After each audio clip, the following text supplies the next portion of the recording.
So for the last few years, I've been on the rotation to do Mass for the Shut-ins, and we film that on Tuesday night. If you want to check it out tomorrow morning, it might be the last time that I'm invited to do that, because I had a little fun with it, and I'm not sure they're all about fun on that little thing. But so I ended up, what I'm going to do is I'm going to talk about my vestment. And I wore this vestment for the show, for the taping of it, and I said, so I'm standing behind the podium when I read the gospel, and I said, for my homily tonight, it's going to be a show and tell homily, but you have to give me a second.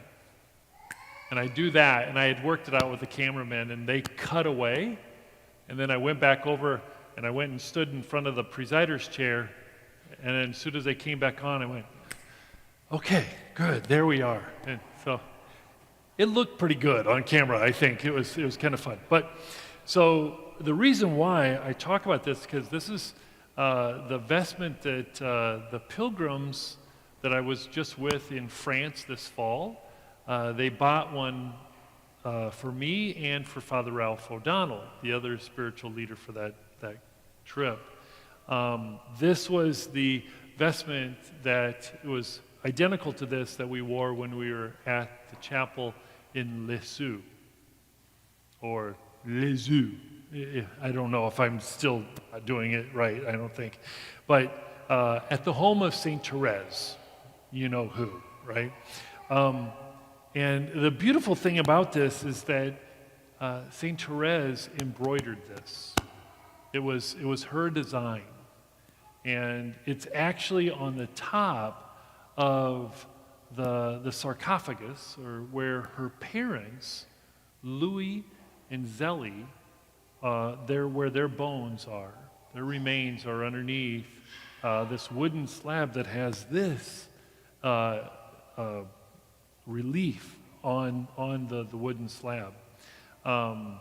So when she was in the convent, she got to doing embroidery.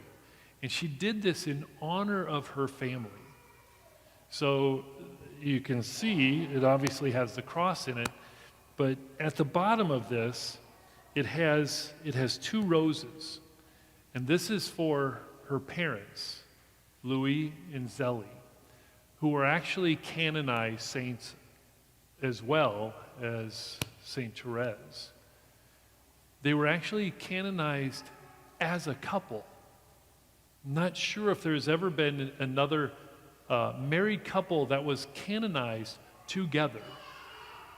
It was canonized as Louise and Zélie, and I can't remember their last name actually. So that's the two roses on the bottom is for them. And then when you go up, there's 5 lilies that are opened, are in full bloom, and that is for each of the children who survived.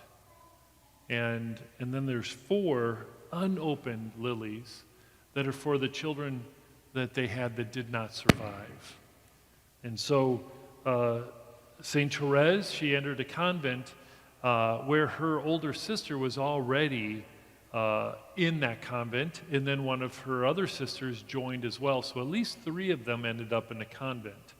And it was really actually kind of a blessing that the oldest sister was the Mother Superior when the youngest one joined, because she let her bring her camera. Ooh, yeah. Think about that. That was a ways back, and they were a little strict, but she had a camera, which was pretty rare. Don't remember the 1800s, I think we're talking. And she let her bring it, but thanks be to God, because we have pictures now of St. Therese. We actually have one of the first saints that we actually have photographs of. And it was because that the oldest sister let the younger sister bring her camera with her into the convent. I was just thinking about that. That's a pretty special family, right? What we're celebrating this weekend is the Holy Family, Jesus, Mary, and Joseph, and how we are called to strive to create holy families ourselves. Well, here's one family that I'd say succeeded. Now, how do you go about doing that? How do you go about creating a holy family? Well, I'm going to go ahead and suggest that there's a really good recipe in our second reading that we just heard.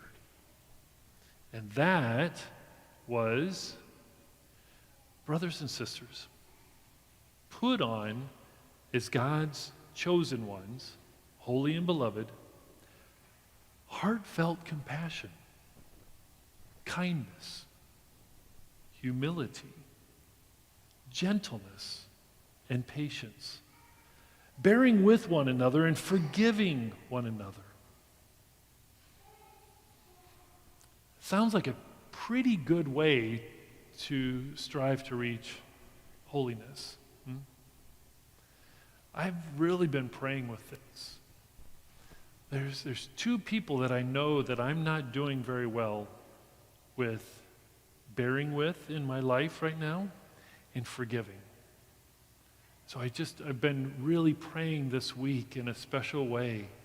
I went to confession this morning to try to gain some more grace in really allowing the Lord to help me let go of these two individuals in my life that I'm really having a hard time with.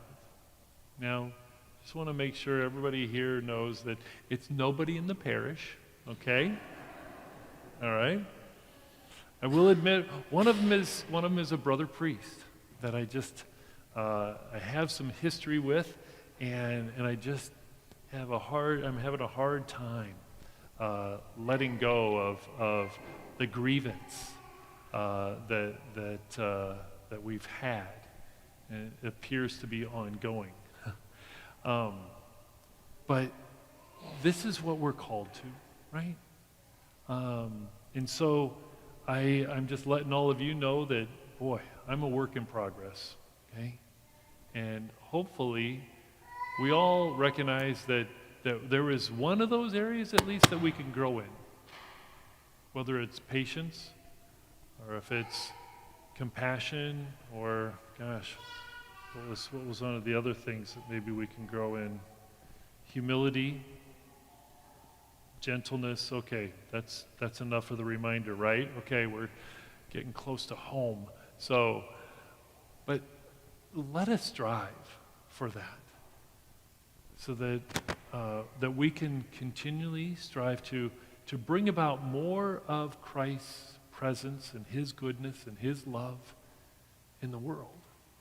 And that then it might even spill over to our families, so that we actually do create more holy families for the world to experience.